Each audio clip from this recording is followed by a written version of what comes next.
त्या त्रैलोक्याच्या दात्याला सावता महाराजांनी आत कोंडलं.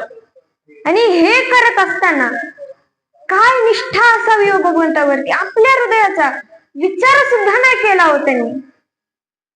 आणि त्यांनी हे करत असताना त्यांनी फक्त घराचाच नाही, गावाचाच नाही, तर पूर्ण जातीचा सुद्धा उद्धार केला.